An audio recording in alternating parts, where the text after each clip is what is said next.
Podular Modcast, as always, is brought to you by the lovely folks over at Patchworks. Patchworks is more than just a synthesizer, music gear shop. They're building a community by connecting you to the joy of music with workshops, classes, live music events, and friendly, knowledgeable staff. They are there to help you with wherever it is you are at in your music making journey. Located in the Wallingford neighborhood in Seattle, stop by Patchworks showroom to play with your favorite music gear and join their community. And if you don't live in the Pacific Northwest region of the world, then head over to patchworks.com, patchwerks.com, where they have not just the latest and greatest in modular, but all sorts of synthesizer gear, as well as home studio equipment. Once again, that is patchwerks.com, patchwerks.com.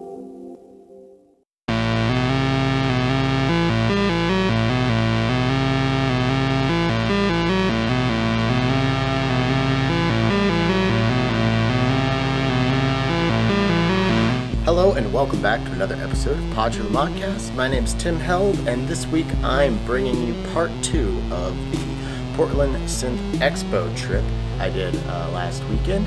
This episode is the chat that I had with the fellows from New Systems Instruments. It was one of my favorites so far because I love doing it in person. I don't get to do it in person all that often, and I'm hoping for more opportunities to do so. So that chat is coming up very soon. Speaking of wanting to do it more in person, my dream, I've been talking about my dream forever, is to go on a tour where I do shows and go to cool cities and talk to a bunch of people in person for the podcast. I know that one thing needs to happen in order for that to be a realistic thing that becomes a PodMod norm, and that is I gotta beef up the Patreon. So if you want to support the show and help me grow the show, head over to patreon.com/Podular Modcast. The song that you hear right now is from this week's featured artist, Daryl Groetsch. I hope I'm saying that right, aka Pulse Emitter. You may be familiar with the Pulse Emitter stuff, but he's recently released some stuff under his own name. So yeah, link to that in the show notes. If you would like to be a featured artist on PodMod, then reach out to me through any of the myriad ways we can do so these days with the internet. Let's check out a little bit of video that I'm going to string together. Let's check out a video that I'm going to string together so we can enjoy some of Daryl's music without my yammering over it.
like to thank Afterlater Audio, 4MS, Patchworks, and Novation for their continued support of Podular Modcast. Also, thanks to Bastel and Casper, still loving the Aikido and the Basil. In fact, why don't we check out a little video of a jam I did on my camping trip just a few days ago, where I played my guitar through the Basil from Bastel, as well as the Make Noise Strega and the Aurora from Qubit. What else? Had some really fun modules in that case. I'll put them in the show description link because I don't have that list on me right here outside in the garden.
This week's episode of Podular Modcast is brought to you by Novation and their flagship synthesizer, the Summit. I've been using the Summit a lot to create samples to put into my stereo-triggered sampler from 4MS, as well as just playing keys. It is a lot of fun, it's super easy to use, it's very deep but not at all intimidating, very navigable. It also has been very inspirational for me as far as writing new music. So, if you would like to check this out, please visit the show description and click the link. And once again, thank you to Novation for their support of Podular Modcast. All right, I thought about, I was going to ask you this before I started rolling. I tried to look through the emails. Your last name has a B, an R, and an N, and maybe some L's, or none of those? Some L's, B? Yeah, I thought it was like Brunel. No, I'm way off. It's close. Tell me what it starts with. It's B-U? B-U. I knew there was a B-U. Okay. About 5 letters? 6, maybe? More. 2 vowels? Like... Yeah, 2 vowels. What is it? Buzzwell. No, it's not. It is. It's Buzzwall? Oh, is it W-A-H-L? B-U-S-W-E-L. Oh, okay. It's Buzzwell. Oh, okay. Because of the English or something. Okay. All right. All right. So go ahead. Give us the whole rundown on your full name too, because we just met. I don't even know your last name. All right. My name's Lachlan. Lachlan. Angus. Fletcher. Your name is Lachlan Angus Fletcher. Yeah. That is fucking awesome. My name's Tim Held. It's such a boring. It's a past tense verb. That's a boring verb, you know? Held is a boring verb? Well, I guess maybe Held is an awesome verb. I mean, it's an important verb. It depends on what you're holding, I guess. How do you spell bureau in German? There is something about monosyllabic names back to back. It's powerful. Powerful, wow. Yeah. Okay, I'll take it. All right, my middle name's Gordon. Even more powerful. Yeah, right. Powerful sauce on top. How do you spell Lachlan? L-A-C-H-L-A-N. L-A-C-H-L-A-N. So is this Nordic or like what are we? My name is very Scottish. Scottish. Okay. Yeah. All right. Right on. No, I don't want that. No, I want to clear these. I want to clear them. I hate this. I don't understand this thing. Device. All right. Well, we'll figure Devise. Yeah, device. So, all right. We should probably start the podcast. All right. Evan, you are New Systems Instruments, the brain behind New Systems Instruments, And the body. And the body. Yep. They call you Evan the Body Buzzwell, right? Nobody calls me that. You got a cease and desist from Jesse calls me. Ventura. Not anymore. Yeah. So, today we met for the first time IRL in real life for the elder millennials out there. But we've been corresponding for a while. I think the first thing you sent me was the harmonic.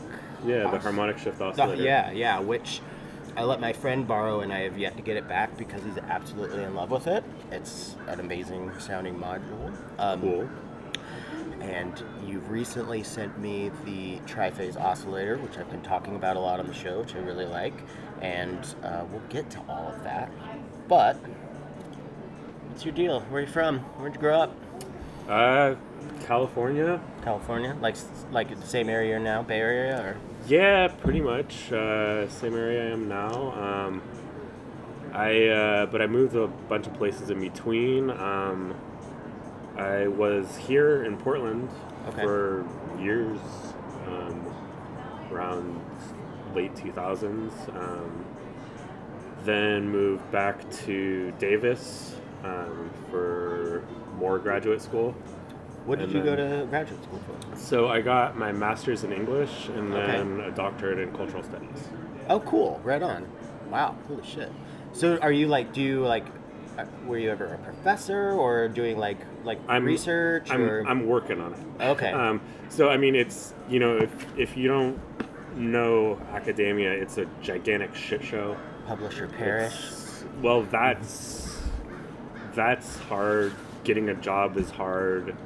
Everything. There's just basically what happened is 20 years ago they started using graduate students as academic labor a lot more, and so a lot of places started graduate programs, which means basically they're creating PhDs not because there's a market for PhDs, but because there's a market for cheap academic labor within universities. So the upshot of that is whenever once you get a degree, you're in a very, very competitive situation. So, I graduated right during the beginning of the pandemic. Fuck. Okay. And I said, fuck it, clearly this year I'm not getting anything. So I'm gonna make some modules. Okay. So that's pretty much, that was kind of the genesis. Okay, right on.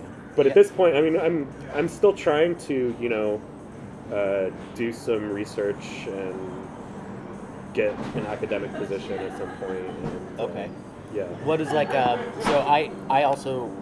I'm all but thesis for a master's, and I got an assistantship where I taught in Kalamazoo, Michigan at Western Michigan University, and then heartbreak and partying too much and starting a band with my friend from high school online while he actually lived in Portland and I was in Kalamazoo. Mm-hmm. My department was crumbling, so I just left and then was in a pop punk band for 5 years instead, and then I became an electrician. So yeah, I also did not as much as you, but my plan was to be a professor in biological anthropology and great. that. So great. Yeah, I'm from what you just said. I'm glad I didn't go that route. So as far as designing circuits and everything, was that a hobby? When did that start? Or so a lot of this is in terms of origins, it's all this. Bits and bobs over years. It's like there's a big nebulous cloud that slowly gathered over 20, 40 years, and really only coagulated for not that much, so it's, so, that's me with this. when I was a teenager, I started messing around with electronic circuits and stuff like that. I was trying to do all of these things, which looking back on it, I have no idea how I thought I was going to do them because I had no idea what I was doing. I was trying to I realized in retrospect that what I wanted to make was a vocoder, but I didn't even know that at the time. So I was like trying to do it with like ring modulation or something, and like I was taking chips and like attaching things to them and being like work, and, like, but it was such this like you know I was very young. I had no idea what I was doing, and I didn't know enough to realize that I didn't know what I was doing, and that I would need to figure out what I was doing in order for it to work. Totally. So when I actually started learning, so basically like I had an interest in modular, an interest in like complex effects and music and all of that stuff growing up and throughout that early period. But it didn't really crystallize until, well, basically when I got into graduate school, I had this idea that like, oh, well, now I'm trying to, live this one dream. I can't live this other dream. Same thing with me. Yeah, I never wanted to not do music, but I was like, that's not realistic. And it totally wasn't true, right? Yeah. So like midway through graduate school, I was like, nah, fuck it, and so I started. I got some synths. I got a CS5, Yamaha CS5 was the first thing I got, and then I got some modular, which I knew once I got it, like that was it. Yeah. I mean, I knew it was gonna be it.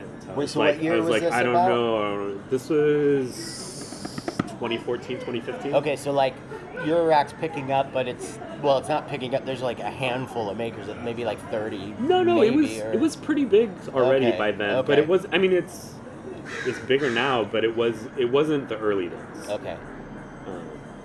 It wasn't the early days. I just feel like there's so like, many makers. I feel like now. 2014, 2015 is officially the moment it's not early days anymore. Right. Prior to Yeah. but that's the very beginning. Yeah. Okay. Evan, when did you have the idea for the harmonic shift oscillator? Because I know you had that while you were still in your doctoral program. Right. So Keep going. I'm just gonna make sure this is recording. I'm positive it is, but I'm. Okay. Oh yeah, we're good. We're good. Cool. Yeah, gotta assuage that. Yeah, it was gnawing at me, and I knew it was gonna distract me the whole time. So, neuroticism. Equipment, man. Equipment is finicky. We all know about that. So this was actually before that. So before I actually got hardware synths, I started doing a bunch of programming for DSP stuff. Okay. And I had this idea that I was going to make a live coding language.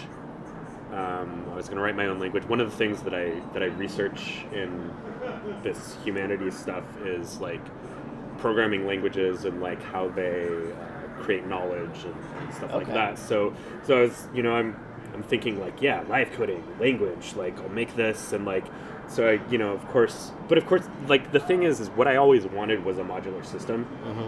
And like, I kind of knew that, but for some reason I was like, no, I'm going to do it this way. So, in that process, basically I figured out the algorithm for the HSO. And I'm not actually the first to figure it out, but... Wait, so that is a digital module? No. I was just going to say, I thought all your stuff is Yeah, it's analog. totally analog, okay. but it started in digital. Okay. So I started, exploring the equations for it in digital and getting a real feel for how that worked. And then basically somewhere in like 2016, 2017 or something like that, I had been, like, after starting, to use modular, I'd been looking at electronics and thinking about, how, trying to figure out how it worked and how to make my own stuff. And somewhere in there, I realized, I know how to take this digital algorithm and do it in analog electronics. Okay. And once I realized that, I was like, okay, now I have something, and like this needs to be a thing that gets put out in the world. So, I told this story about, the pandemic started and I didn't have a job, so I had to do this. But like, there's another story that's equally true, which is that like I had this idea and it needed to be in the world, and so I was going to do it anyway. Right. I probably would have done it differently. So you had that fire, and it was like. Yeah. Yeah. I mean, it's like it's. Hey. When. Yeah, crows. When you have. One of the things that I've always been conscious of is like, when I have an idea, like it's not mine. You know what I mean? Like it's not like an amalgamation of all your experiences and other people's ideas, or like. Well, that, but it's also it's not for me. Oh, I see. Okay. Like it's like I didn't figure out how to do this for me. Like it's not my idea. It's like all ideas belong to the world, Mm-hmm. And yeah, I want to put a pin in. I want to come back to that in a second. Go ahead. Well, so I had to do it. Like I had to like you have to make that. You have to work to make these ideas not yours. Oh yeah, right? yeah, totally. Yes, I see what you're saying. Mm-hmm. Well, and I feel like so, kind of that really speaks to something that one of the things that I think makes like the modular design, like the as far as like instrument makers, I feel like the specifically modular designers, and I know there's overlap with pedals and whatever, but like I look at modules as like not only music technology but also pieces of art and their self-expression to some degree. and I mean, from my vantage point, that's kind of like that's also like I want that to be true. So maybe I'm bending things, but I think from just the panel design, what it does, everything, I think that's true, but I think part of what that being true shows us is the inadequacy of our conception of what art is, right? So like if you went to like some European in the 15th century, and you're like, or maybe the 14th century, let's say, and you're like, what's art? They're gonna be like, well, it's like painting on top of like chapels, and it's also like cutting stone out of the ravine, and it's like making bowls, and it's like hammering like the blade of a plow. Like that's what art is, right? And like all those things are the same thing for that mentality, and in like the 18th, 19th century, we had this shift where we have this idea that like art can't be useful, and so we have this sort of like strict separation between art on the one hand and like making and creation on the other. There's also a really important moment that happens when industrial design becomes like an important part of our culture. That's what I was just gonna say, like commerce and just like commerce, like that would you like? I feel like that has to be part of that division there, maybe. Or I mean, absolutely. It's a totality, right? It's truth is the whole. Like when you have it's absolutely part of capitalism that this is happening. Right. But it's hard to say which part. Yeah. But yeah, so like I mean, I think when you think about modules as art, like I want to be careful there, not because they aren't art, but because there's a particular conception of art that would be like, oh yeah, like modules are art, so like I'm gonna go like do this artsy module, but like in order to do that, I'm gonna have to go learn some electronics, and like in order to do that, I'm gonna have to like do a bunch of math. Whereas like for me, it's like the electronics is the art, the math is the art, the whole thing is the art. Every single bit of it is the art. Like there's not some separation between technical. I guess, I feel like when I say that, I think that modules are like an artistic expression. I mean it from that vantage point. Oh, totally. Like totally. My best friend who was in Portland when I was in Kalamazoo, we started that band together. We grew up playing guitar and in bands and shit, and he doesn't play guitar anymore, which blows my mind because he's like the one who taught me how to do music production. He mixed all our albums. He wrote he wrote my vocal harmonies because I suck at harmonies, and now he's a coder, and that is. But the way he explained to me like that draw, and what he what he loves so much about it, is scratching almost the exact same itch that producing our records did then. And he says that he feels like it's a better, well, I don't want to say that he thinks it's better, I'm putting words in his mouth, but from my what I've gathered from talking to him about this over the years is like, I feel like he found his thing that is his most, not accurate, I don't think that's the right word, but like his favorite tool for self-expression. Yeah. Yeah. So, but I look at, like, I mean, even your panels, they're sleek, they're not busy, but like there's definitely a clear decision. Like you have your idea of what you want, because you have there's an aesthetic, and in modular it varies from make noise hieroglyphs to Mystic Circuit's fucking purple, and I don't know if you know Eli, but like that makes sense after you hang out with Eli from Mystic Circuits a while. Like, of course his fucking modules are purple, purple is tempting partly because it's one of the PCB colors. Exactly. Yeah. It's like definitely the most exciting PCB for color. Sure. So many like people are like black and gold or nothing. And it's surprising that more people don't do purple. I know. Frankly.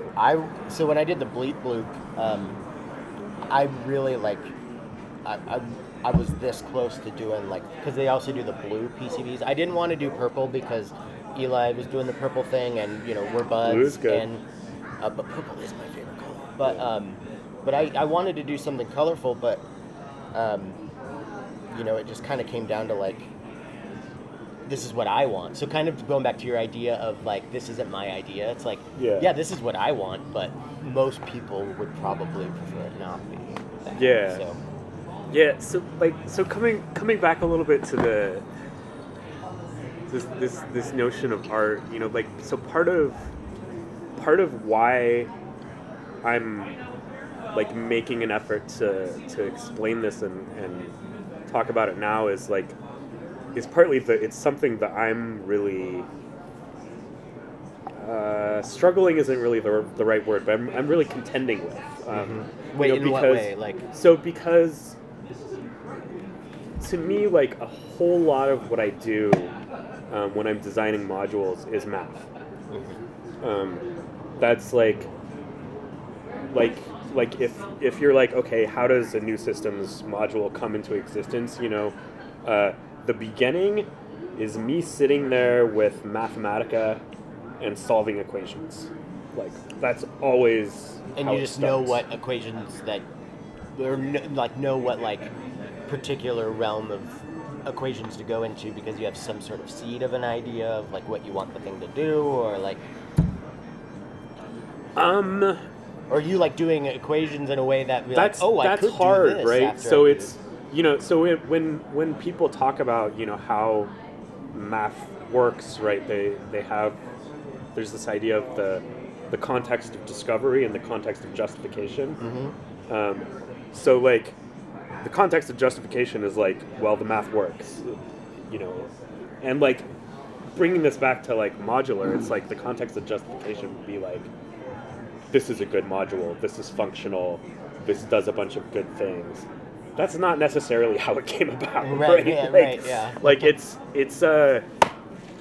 well, that's part of why I do look at them as art, because like any song I've made, any painting I've tried to do, or anything like that, they never quite turn out the way that they started in my head. Right. They end up kind of taking on a little bit of a life of their own, and I guide them in a way, but like, right, exactly. So that's usually how it ends up. It's like I'm starting somewhere in a space, probably because I want to do something, but that's not necessarily the thing that gets accomplished. And I find some bit of math that like is pretty. I am so bad at math that like I just There's like a fair bit of intuition in how you kind of like something that Evan says a lot is that this should work, and you'll say that over and over again until it does, until you figure out whatever it was that you thought was supposed to work. Absolutely, yeah. And I mean that's like this is the part of math that nobody knows how to talk about. And all practicing mathematicians do this. I wouldn't put myself in that category. I guess maybe I'm kind of a practicing mathematician, not like But like there's still definitely that thing where it's like you have this sense of like, oh, I know there's a way to make this work over here. Like I can feel it. And like that's why you go over there and then you move a bunch of shit around, and then it falls into place. It eventually presents itself. And like there's a little equation, and it's small and it's elegant and it works, and it's like with inertia, like it was definitely, there was this point where I realized, oh, I understand how low pass low pass function generators and all of this other stuff all works together in this tiny little equation, and I can just throw that in a modular that'll be what it is, you know. And so like, and so it was that's that easy, right? Yeah. I mean, you know, it's unfortunately so much of like the module design ends up being dealing with details, like with inertia, you know, inertia in particular, like there's something like 300 some components, and it's just like, it's massive. So many of them are about dealing with and routing the CV to where it needs to go. The actual core of the module is like 20 things. Yeah. And then like one of those myriad components, if your resistor value's off by, you know, 10K or something, you know, like maybe. Then you got to find it or whatever. Like, yeah. I remember the UI design for inertia was also. Well, that's a whole other thing. Yeah, because like. But maybe the most challenging that you've done? It was. Yeah, I mean, one of the things that inertia has, right, is it has a mode switch. Can you just, like, before we go on, like, just for anybody out there listening, I know I talked about it on the show, but that was a while ago, just, like, the elevator pitch of inertia? So, inertia is pretty much, it's a function generator. You control rise and fall slew rates. That slewing is exponential, and that gives you, you know, envelopes, but then it has this extra bit of momentum where it'll overshoot its target.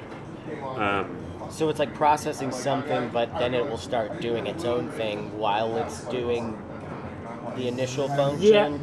Yeah, because you can turn... Yeah, I mean, that's basically like what momentum is. Like, momentum gives... One way to put it would be to say momentum gives memory to, like, a slew. So a slew is, you know, something's traveling from one place to another. Usually that has no memory.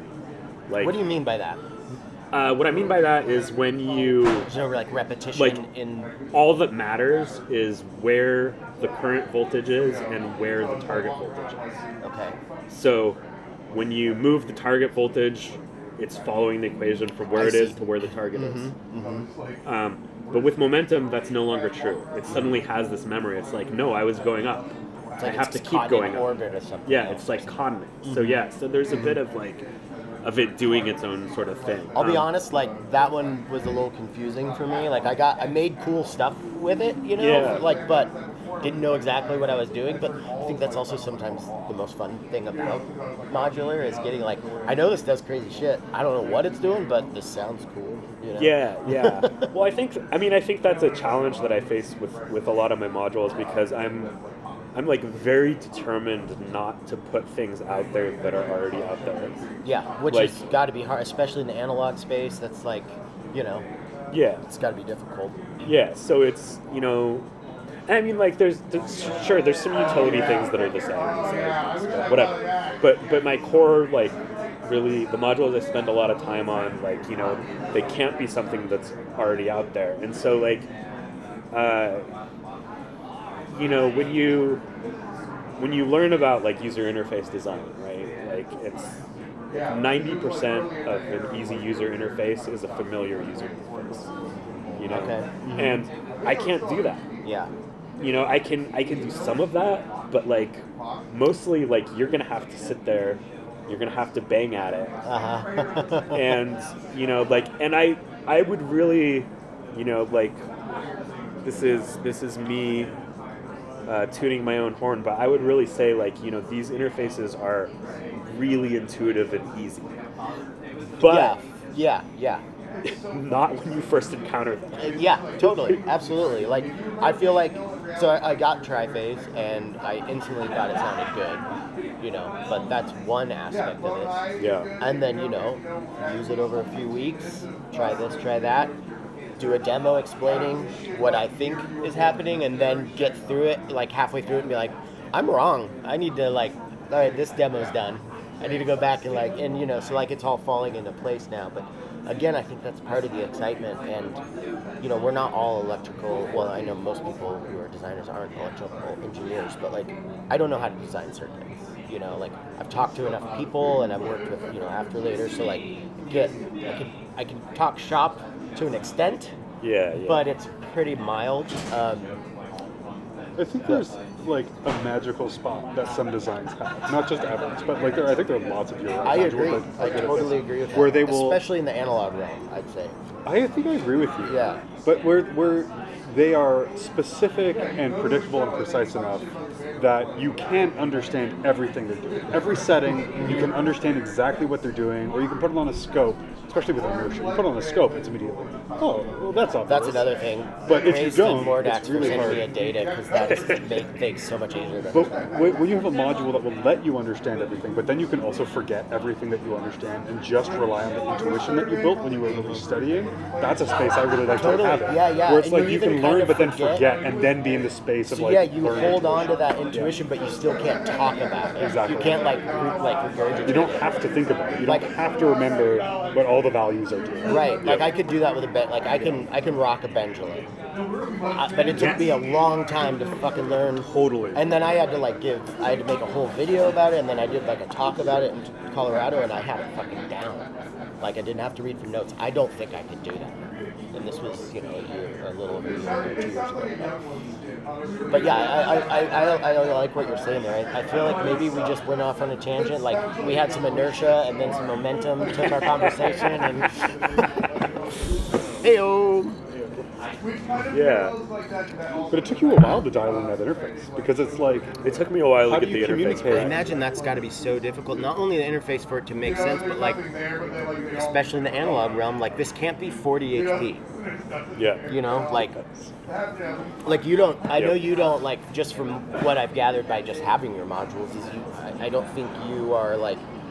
You're not like militant about making it as small as you can, but that is you have to take that into consideration. Yeah, I mean when I first so I have a system for designing like where knobs go. Okay. And having it has to do with measurements, like what's the minimum measurement so this is between knobs so that you can turn them, because the knob is the instrument. And it has to also be away from the side of the panel because the PCB can't be the same size as the panel. Well, and because modules are put next to each other. Exactly. Yeah.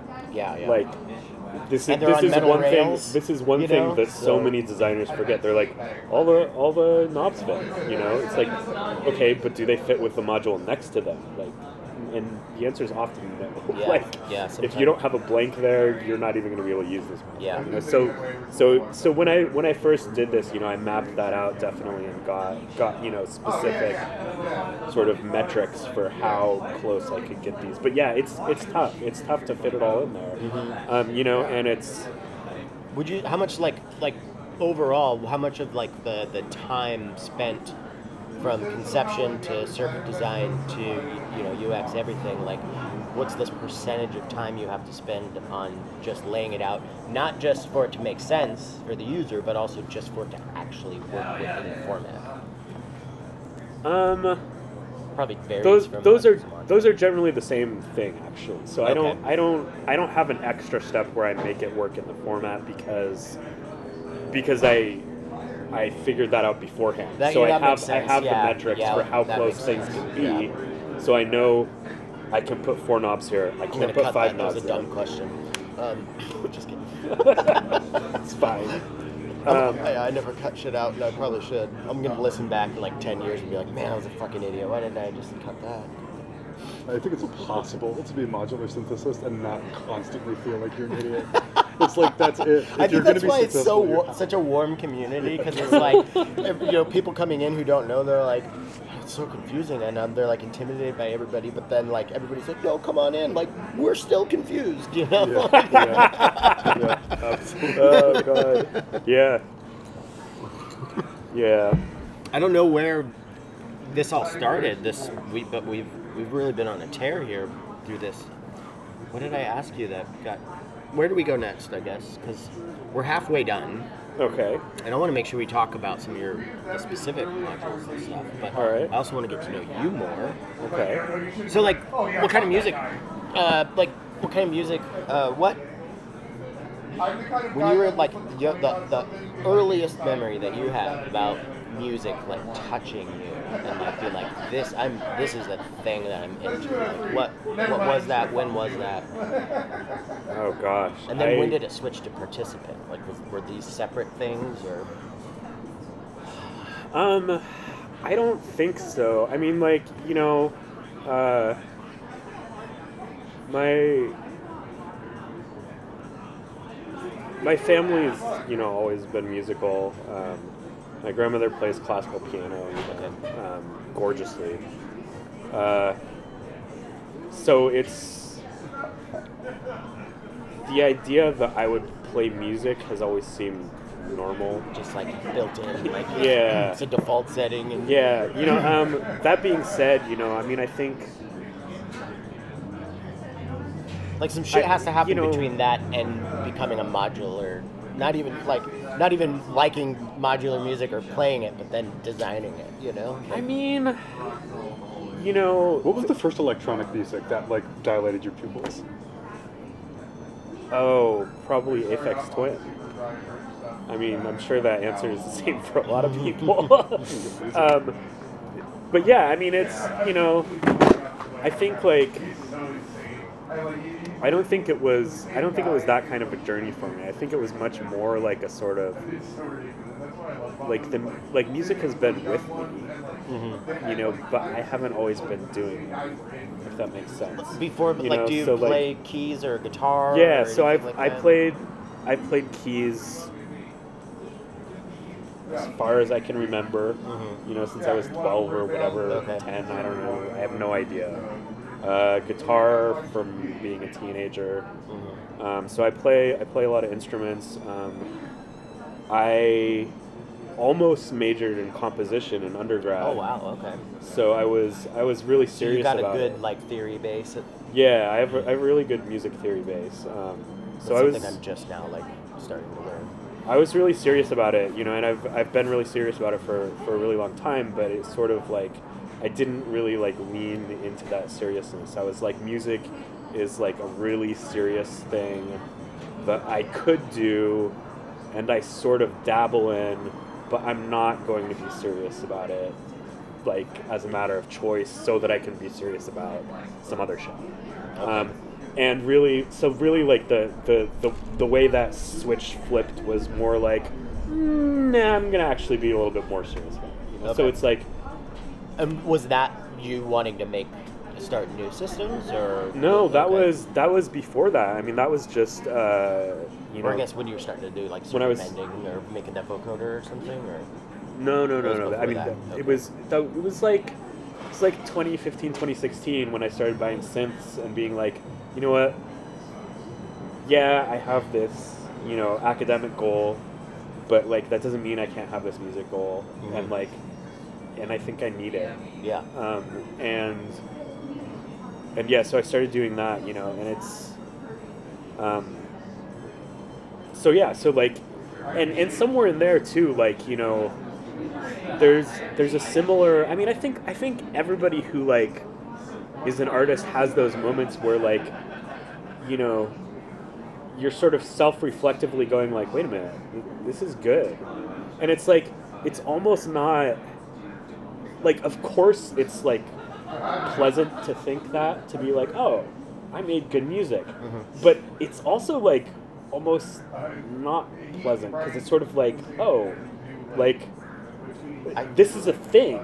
Yeah. Like, suddenly, like, a new thing has come into my life, you know? And so, like, so... It almost becomes like a barrier in right, so the same thing with new systems where I'm like, oh, I have an idea for this harmonic shift oscillator, but it's not my idea. Right. Like, so this is the world's idea. It's the same thing with the music, you know, where I started, you know, hitting on like one or two things where like, you know, I'm like, wait a minute, like this is good enough that it can't just be for me. Yeah, so that's something I've always struggled with, you know, like how egoic is this whole thing that I've poured my, you know, entire self into or whatever, you know, like, is it, how much of it is a, look what I can do, tell me I'm good, and how much of it is like I believe this is good, and I love other stuff I love stuff that people have made that have affected me, and I would like to pay that forward. They're like,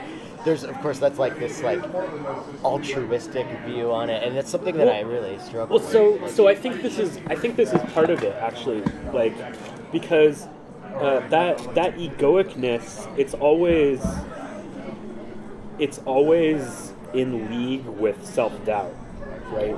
So like every time that you're like, oh, like, I need this to be, like, somebody needs to tell me that this is good, it's because you don't actually think it's good, you know? Like, and that's part of why, like, when you hit upon something that's good, it's usually like a surprise, because you've been doing something and you've been trying to be good, and the whole time you're like, damn it, why won't these other people tell me that this thing is good? But, like, you don't actually believe yourself that it's good. And then suddenly you hit this thing and you're like, wait a minute, what? I can do something good? Yeah. Holy shit. Mine's always like way more gaseous than that. Like, I go for, like, sometimes within like a span of 5 seconds, like, this is fucking great, and I am a hack. You know, it's like I'm constantly oscillating, no pun intended, between, you know, those two things. But yeah, I mean, it's a constant, you know, it's a roller coaster of up and down. Right? If only if I could get some sort of full wave rectifier for my soul to make it all positive and not negative. Fuck, that was good. Fuck. The full wave rectifier for my soul. That is beautiful. Oh yeah. So I mean, it's, you know, like, I started making music, you know, like, and doing that, and that's definitely, it's been a part of this whole modular journey, you know. I mean, it's like, it's such a weird connection between doing the modules and making the music. Like, lately, the thing that I've been using most musically isn't the modules. It's a PSS 150 Yamaha keyboard that runs on D batteries. Yeah. You know?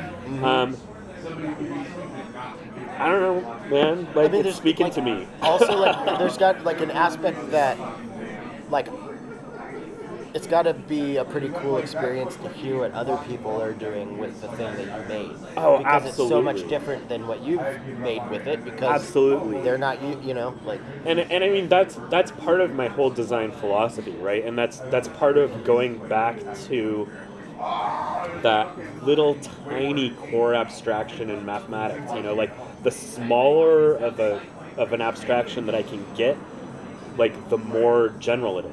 You know, the more it's like, I don't even know what this is. Here, let's throw it out there, and, like, let's see what people do with it. And, like, I get so many surprises.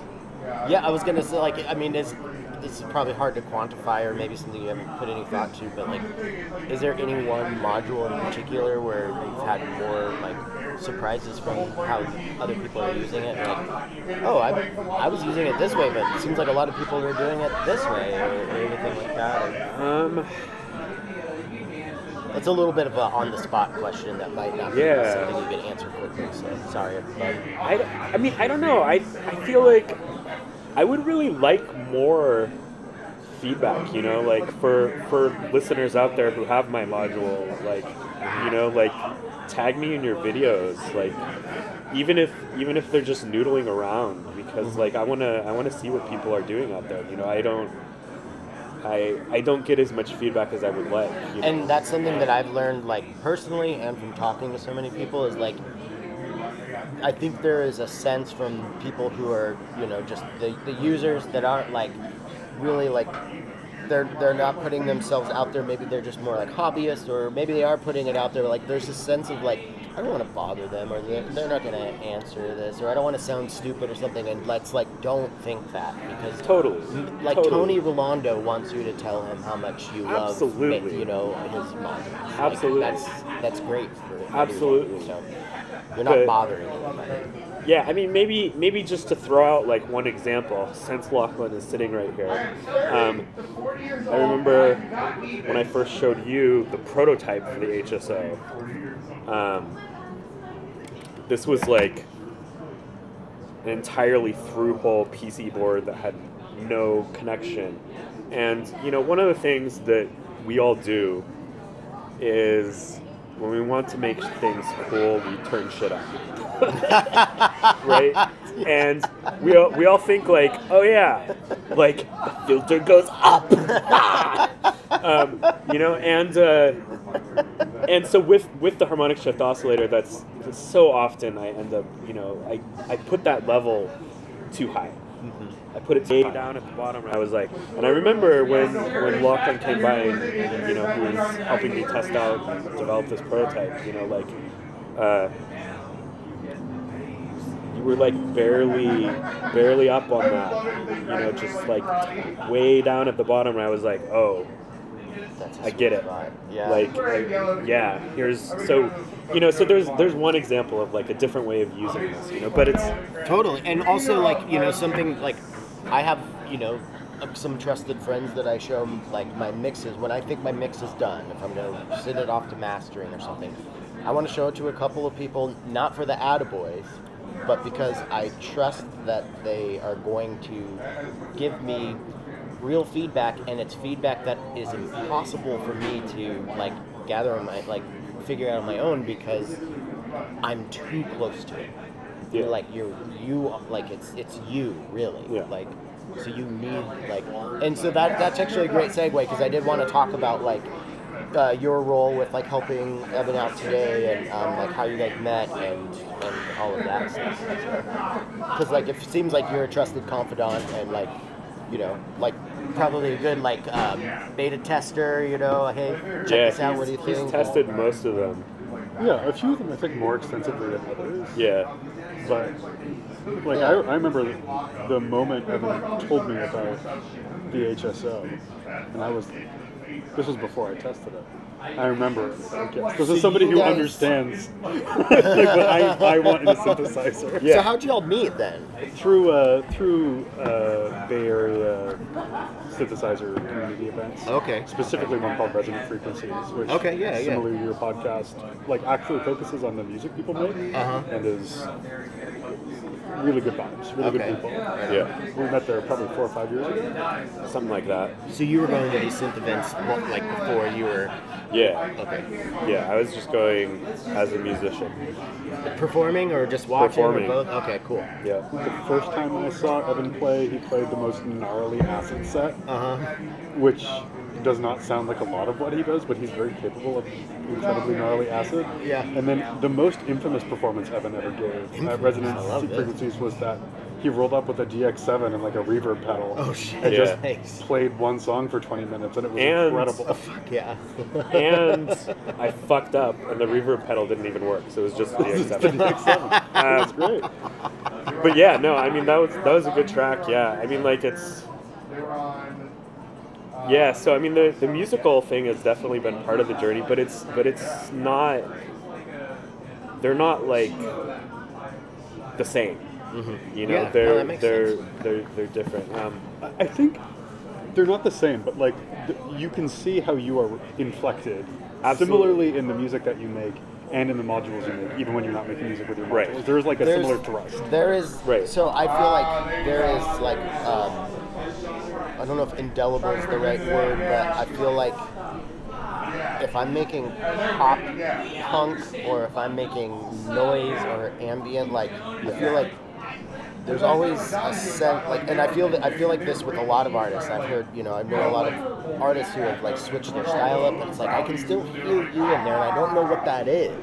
But you are in this thing and this thing, and they're different. But the common denominator, or the common connection, or whatever, is like it still has your essence or whatever to it, or something. Yeah, I mean, you know, it's that might be a little. Everything I do is very meticulous. Yes, but also can be out of control. Like it's loud. It's meticulous and loud. Meticulous and loud. There we go. So are you are you into like design, or were you just like you guys became buds and gelled over a common like you know desire and features or whatever, and then like you started like... I think we react positively to some sort of similar characteristic in music and design. Okay. Similarly. Okay. I am not a designer, and I am certainly not anything... I was helping, kind of like in very big quotes, Evan at his booth today, and like people were asking me questions about math. I don't know. It sounds good. Turn the knobs. Right. Not too much. Well, so I feel like this is definitely biased because I am the Lachlan to a couple people, and because I can't design circuits or anything, but like I think it's good for. Like you're super close to it. You're doing the math and everything. I think it's probably very useful, and maybe in some cases more useful to have somebody who doesn't understand that side of it, because they can't have their mind almost like not polluted, but like they're just coming at it from like an ear and a user interface and all of that aspect. I don't know. Yeah. This is me trying to sell myself to a company out there who wants me to design them modules but doesn't know how to design them. I've got ideas. I think Lachlan is maybe selling himself short. Maybe he can't explain the relationship between an HSO and a Fourier transform, but he understands the relationship anyway. Right. It's like one of those, like, I understood a lot of music theory before I started looking into it. Yeah. But I couldn't tell you about what I didn't know what I knew. And but like the songs that I write are in the same key.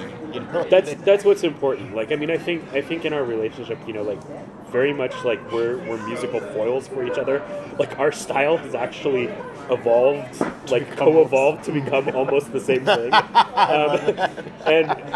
And since we're here together and talking on a podcast, we may as well say we're probably starting. I mean, not probably. We are starting a label.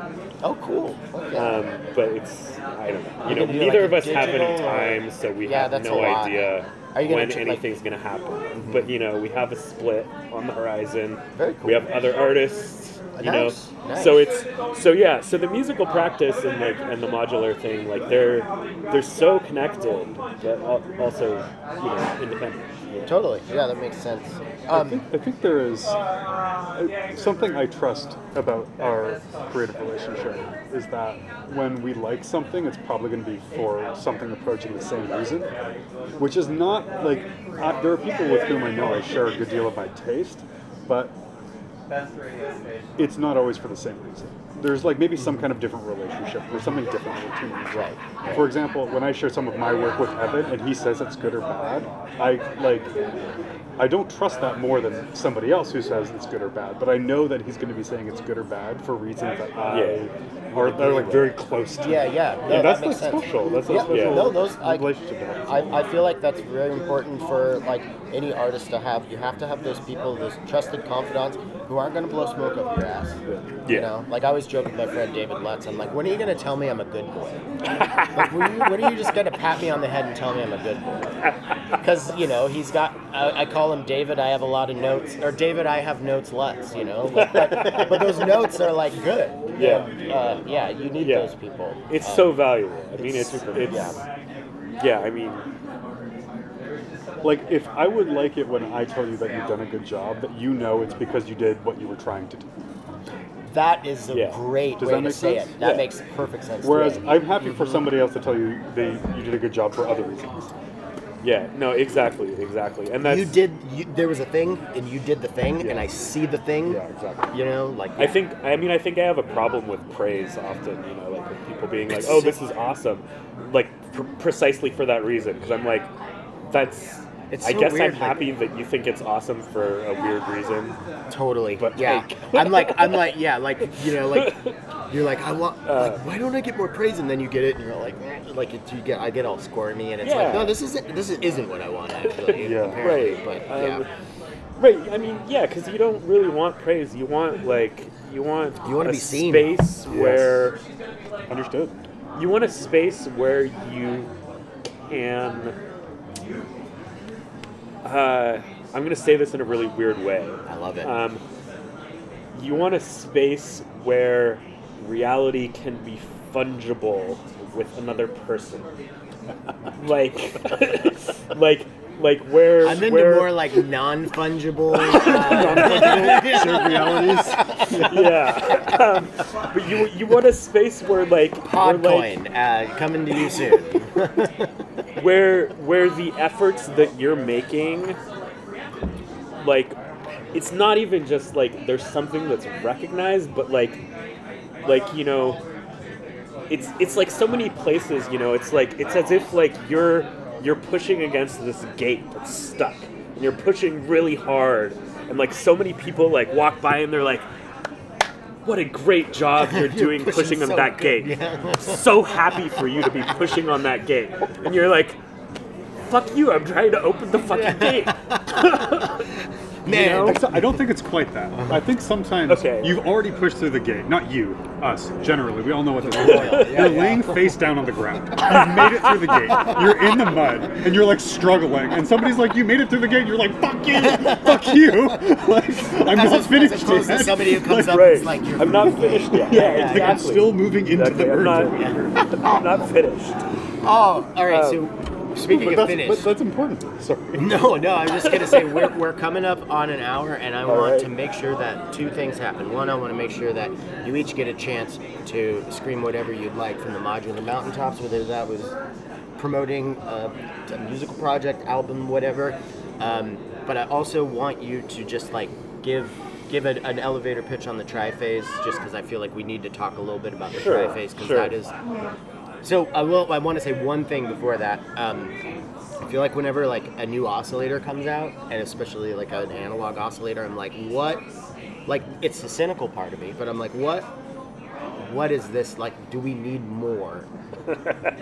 But oftentimes I'm like, yes, this is very cool and it is unique and but like this one, I bought a sequencer. I'm not like, because I got it in the Swan at the same time, and I was like, these things are both so fucking cool, like, I need a sequence. I have to bite the bullet and, like, start writing melodies within this environment, because these are too good not to use in this regard. So, thanks? I mean, I'm very touched that this module has touched you. Yeah, I really love it.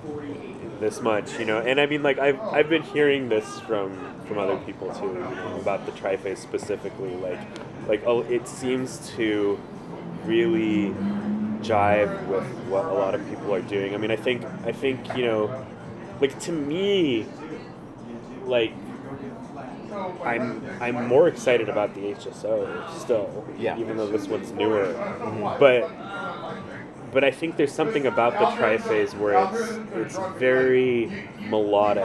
It's very and it's, I feel like also what's great about it is subtle. Yeah, but it's not like it's not bombastic. You know, like it's like, but it just fucking sounds. It has the same idea of like a sonic space as like the harmonic shift oscillator does, but that sonic space is always harmonic. Like, it's always sitting there. It's like always sweet, you know. Yeah. And so to have like a space that you could explore where there's sort of like there's no holes, you know. I think that's been really inspirational to a lot of people, and so like I'm really grateful for that. You know, like there's one thing like that's kind of like, again, like I was saying earlier, like starting to wrap my head around it, but that comes in phases and whatever. Like something that I realized just recently is like when you just listen to the individual outs and not the mix out on their own, and you're messing with the phase, the tuning kind of sounds a little wonky when you just listen to that, if you're really modulating the phase, but then when you mix them all together, it sounds like a choir of angels. Yeah. So, like, I like sending those independents out to, like, separate effects and maybe burying those in the mix, and then having a little bit of kind of like a, wait, there's a little grime in here, but where is it? Because it's, you know, like, it's really nice. That's great. Yeah, it's really nice. Yeah. In the manual, actually, I have a whole bunch. There's a whole section about the relationship between changing phase and detuning, and so if you want to know that. Yeah, I haven't even looked at the manual. I always try to go as far as I can without looking at the manual, and I haven't needed it yet. And that's good. Yeah, I think that is good. I think I'm to a point now where, like, the only reason I would go to the manual is just if I was curious of like, okay, like what is happening like in a physics and math level, like I'm going to try to understand to my best ability. And that's exactly why I write them. You know, I think some people definitely get intimidated by my manuals because they're full of equations and like.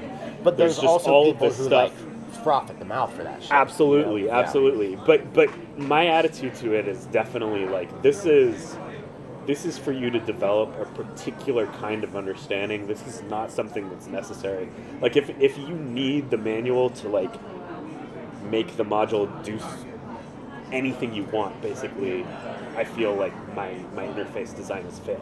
So like it's, you know, like especially in the analog realm, you know, like I get it with digital if you have to do some diving and combinations and stuff like that, but yeah. So it's all analog, right? All analog. Everything I've done is analog. Is there any plan to switch that, or is it a hard line you've drawn, like never, or? I don't know. I mean, I really, really like analog stuff.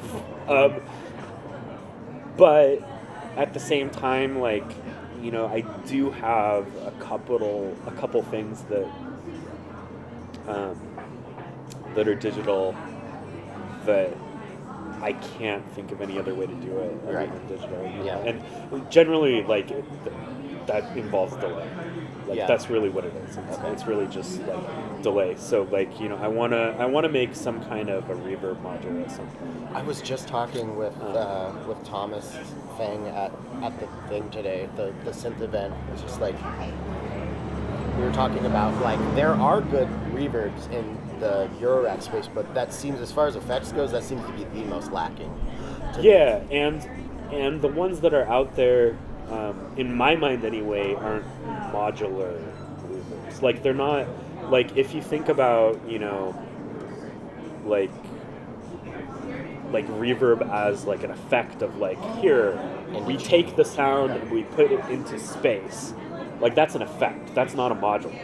You know, and so to me, like to try and work backwards and find the little core effect, the tiny little mathematical equation, and to put that in a module. So like you know, when you're patching your reverb, you're patching your reverb. Right. Like you're not just putting reverb on something. Right. Patching the crap out of it.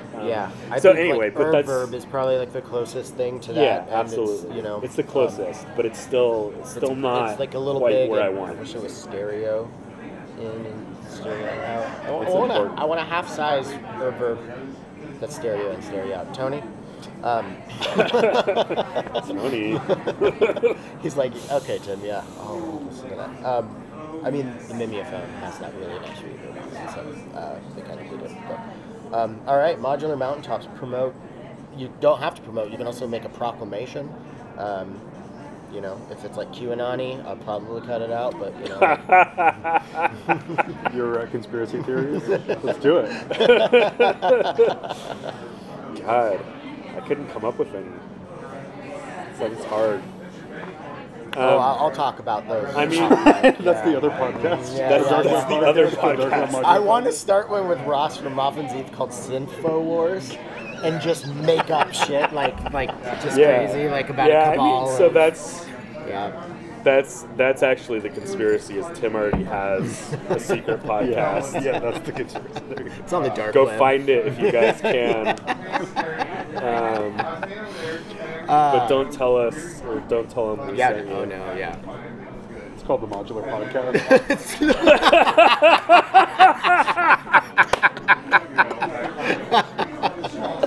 I feel like that's a good place to end, unless you guys want to plug something. But that was great. You can find my music at lachlanfletcher.bandcamp.com. Link in the show description. My most recent release is a suite of 15-minute microtonal pieces for experiencing madness while being in the bath. Oh wow, that sounds very specific. But it's great. It's great. I can vouch for this. I mean, and you know, stay tuned. Like I said, we're gonna have a label. It's gonna be awesome. It's gonna be amazing. Is it gonna be digital? Are you gonna try to do cassettes or like? There's gonna be something physical. I don't know whether it'll be digital or cassettes or. I mean, vinyl would be awesome, but we're poor and don't have any it's so time. clogged up. Like, I had a lot of fun making my like mixtapes and like taking construction paper and making my own like super DIY. People bought them today and they were stoked on them. Like, this is way cooler than like waiting months and like paying a bunch of money, and I don't know. But yeah, it's gonna be awesome. It's gonna be called Borderlands. Maybe we'll be back on the podcast to talk about it when it exists. Yeah, absolutely. Stay tuned. Well, thank y'all. Should probably get some food. I gotta take a Waz. Yeah. Thanks for watching Popular Podcast. It's so much more fun when it's like in person and you can like you can't like do those kind of jokes on like Zoom. All right, thank you so much for coming back to Podular Modcast. I appreciate it. Thank you to New Systems Instruments for all that they do. What else? Thank you to Novation, After Later Audio, Patchworks, and 4MS for their continued support of Podular Modcast. And of course, thank you to everybody who supports the show on Patreon. If you would like to join the ranks over there, head over to patreon.com/Podular Modcast. What else is there? Thank you to this week's featured artist, Daryl Groetsch. If you would like to be a featured artist on PodMod, then send me a message and a WAV file or a download code to a Bandcamp album. What else? This week's secret word is pollen, because I can see the dusty pollen on this thing and it just made my nose itch by looking at it. Anybody else suffering from allergies this year? Just the worst. Anyways, until next week.